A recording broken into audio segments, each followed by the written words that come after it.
నమస్తే అండి. Welcome to my channel 2 voices 1 story. ఎవరైనా ఫస్ట్ టైం మా ఛానల్ చూస్తున్నట్లు అయితే మా కంటెంట్ నచ్చితే సబ్స్క్రైబ్ చేసుకోండి. బెల్ ఐకాన్ క్లిక్ చేస్తే మా వీడియోస్ వెంటనే మీకు వచ్చేస్తాయి. కులదైవం ఇది కేవలం ఒక మాట కాదు, మన రక్తంలో ప్రవహించే విశ్వాసం. ఇది మన వంశానికి వెన్నుముక, మన జీవితానికి రక్షణ కవచం. ఇంతకీ కులదేవత ఎవరు? మన వంశాన్ని తరతరాలుగా కాపాడి కనిపించకుండా దారి చూపే దైవస్వరూపం. ప్రపంచంలో లక్షల మంది దేవతలున్నా మనకు కులదైవంగా ఒకే ఒక్క దేవత ఉంటారు. తల్లిదండ్రి ఎలా మనకు జన్మ ఇస్తారో కులదేవత కూడా మన ఆత్మ ప్రయాణానికి రక్షణగా నిలుస్తారు. ప్రతి ఇంటిని లేదా వారి వంశాన్ని కాపాడే దేవత ఒకటి ఉంటుంది. వారినే కులదైవం అంటారు.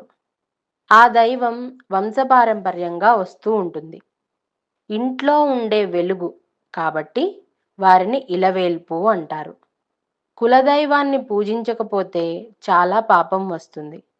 అదేంటి, దేవుణ్ణి పూజించకపోతే పాపమా, పగపడతాడా ఏంటి అని అడిగితే, మన ఇంట్లో ఉన్న వాళ్ళకి అన్నం పెట్టకుండా ఉంటే అది పాపం కాదా? అలాగే నీ ఇలవేల్పుకి పూజ చేయకపోవడం కూడా అంతే. వంశాభివృద్ధికి చాలా ఉపయోగం ఈ కులదేవతారాధన. మీ ఇష్టదైవాలు చాలా మంది ఉండొచ్చు, కానీ ఇలవేల్పు పూజ మాత్రమే మన వంశానికి దారి చూపిస్తుంది.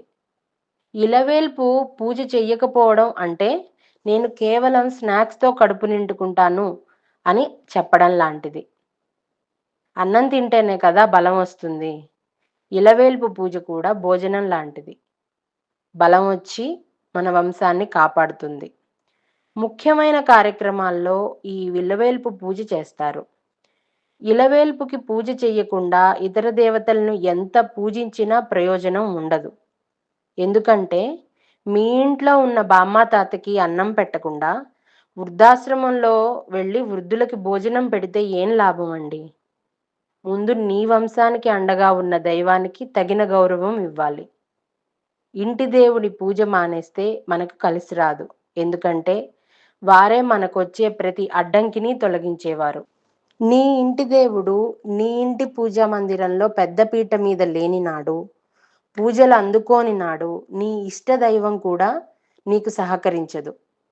పురాణాల్లో ఉన్న చాలా మంది దైవాలని పూజిస్తున్నాం అని అనుకున్నా కూడా నీ ఇంటి దేవుణ్ణి మర్చిపోతే నేల విడిచి సాము చేసినట్టే. మీకు తెలియకపోతే మీ ఇంట్లో పెద్దవాళ్ళని అడిగి తెలుసుకోండి. కులదేవత ఆరాధన చేసేవారికి అడుగడుగునా సహకరిస్తుంది. ఈ కులదేవతకి పూజ చేయడం అంటే ఏదో హంగు ఆర్భాటంతో చేయడం కాదు. మామూలుగా దీపం పెట్టి నైవేద్యం పెట్టినా చాలు. మర్చిపోతే శిక్షలు వెయ్యాలా దేవుడు అంటే అది శిక్ష కాదండి, శిక్షణ. నీ మార్గం తప్పుగా వెళ్ళకూడదని, నీ వంశాన్ని ఉద్ధరించాలనే తపన ఆ కులదైవానిది. అది మనం అర్థం చేసుకునే దాన్ని బట్టి ఉంటుంది. ఫ్యాషన్ కోసం పోయి ఫ్యాన్సీ దేవుళ్ళకి పెద్దపీట వేస్తే జీవితాలు అగమ్య గోచరం అయిపోతాయి. మీ కులదైవం ఎవరో మీకు తెలుసుకోకపోతే, చెప్పేదానికి పెద్దవాళ్ళు ఎవరూ లేకపోతే, అంటే మీ ఇష్టదైవమే మీకు కులదైవానికి దారి చూపిస్తుంది. ఇష్టదైవారాధన మీ పూర్వజన్మ వాసనను బట్టి వస్తుంది. కులదైవం అంటే కులాన్ని బట్టి వచ్చే దైవం కాదు, వంశాన్ని బట్టి వస్తుంది. కులం అంటే కుటుంబం అని అర్థం. కులదైవం మన వారసత్వ సంపద, పిలిస్తే పలికే దేవత. ఈ కులదేవతారాధన కుటుంబాల ఐక్యతకి దోహదపడుతుంది. దుష్టశక్తుల నుండి రక్షించే రక్షణ కవచం. ఆపదల నుండి త్వరగా బయటపడతాం. ఇంట్లో ఏమాత్రం అశాంతి కలత ఉన్నా కులదైవాన్ని పూజించి చూడండి, మీరే నమ్ముతారు. ఎందరో పెద్ద దేవుళ్ళు ఉంటారు, కానీ కులదైవం కేవలం మీకోసమే ఉంటారు. మన డిఎన్ఏకి కనెక్ట్ అయి ఉంటారు ఆ దేవత. కులదైవతారాధన చాలా చాలా ముఖ్యమండి. ఇష్టదైవాలు ఆకాశంలాగా అందరినీ ప్రొటెక్ట్ చేస్తారు, కానీ కులదైవం నీ ఇంటి పైకప్పుగా ఉండి నిన్ను మాత్రమే ప్రొటెక్ట్ చేస్తుంది. కులదైవం సింహద్వారం లాంటిది. మనం బయటికెళ్ళేటప్పుడు బెడ్రూమ్ తలుపులు వేసినా వెయ్యకపోయినా పర్లేదు కానీ సింహద్వారానికి మాత్రం తాళం వెయ్యాలి. అలాగే నీ కులదేవతారాధన కూడా అంతే. నీ ఇంట్లో నీ కులదైవానికి పెద్ద పీట వెయ్యి.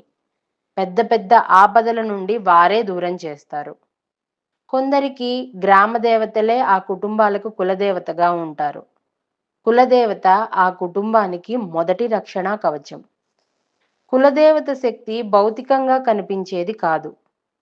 అది దైవానుగ్రహ శక్తి, రక్షణా శక్తి, వంశపారంపర్యంగా వస్తున్న శక్తి. మనకు తెలియకుండానే ప్రమాదాలు తప్పిపోవడం, పెద్ద పెద్ద అనర్థాలు చిన్నగా మారడం, కష్టంలో ఏదో ఒక రూపంలో సహాయం అందడం, ఇవన్నీ కులదేవతా శక్తి వల్లే జరుగుతాయి. మన పూర్వీకులు చదువుకోకపోయినా గొప్ప జ్ఞానులు. మన కులదైవాన్ని మరిస్తే మన మూలాలను మరిచినట్టే అని ప్రతి శుభకార్యం ముందు, ప్రతి కష్ట సమయంలో కులదేవతలను ఆరాధించేవారు. వారు డబ్బు కన్నా కులదేవత అనుగ్రహంలోనే బలముందని నమ్మారు. కులదేవత శక్తి రక్షణ రూపంలో, మార్గదర్శన రూపంలో తరతరాల అనుబంధంగా వస్తూ ఉంది. కులదైవాన్ని మరిస్తే అనవసరమైన గొడవలు, సమస్యలు, శ్రమ చేస్తూ ఉన్నా ఫలితం లేకపోవడం జరుగుతుంది. మూలం తెగిపోయాక చెట్టు ఎంత పచ్చగా ఉన్నా ఎండిపోతుంది కదా! నేటి తరం విజ్ఞానాన్ని పెంచుకొని విశ్వాసాన్ని తగ్గించింది. ఇదంతా మూఢనమ్మకం అని భావిస్తారు. విదేశాల్లో వారు కూడా వారి మూలాలను గౌరవిస్తుంటే ఇక్కడున్న మీరెందుకు మూలాలు మర్చిపోవాలి చెప్పండి? కులదేవతని పూజించడానికి పెద్ద ఖర్చేమీ పెట్టనవసరం లేదు కదా! మనసారా నమస్కారం, చిన్న దీపం. మా కుటుంబాన్ని కాపాడండి స్వామి అని ప్రార్థన చేస్తే చాలు. పిల్లలకి ఇంగ్లీషు, కంప్యూటరు ఇంకా ఏవేవో నేర్పిస్తుంటాం. అలాగే కులదేవతల్ని పూజించడం కూడా నేర్పండి. వారి మూలం వాళ్ళకి తెలిసినప్పుడు జీవితంలో ఎప్పుడూ దారి తప్పరు. భక్తి అంటే భయం కాదండి, వ్యాపారం అంతకంటే కాదు.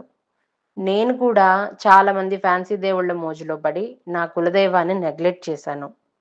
దానికి తగిన శిక్షణ తీసుకొని వెనక్కి వచ్చి నా కులదైవం పాదాలు పట్టుకొని మొక్కాను.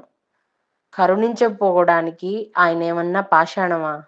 కలియుగ దైవం, కరుణా సముద్రం వెంకటేశ్వరుడు. త్వరలోనే అంతా మంచి జరుగుతుందని నాకు అర్థమైంది. మరి మీ కులదైవం ఎవరు?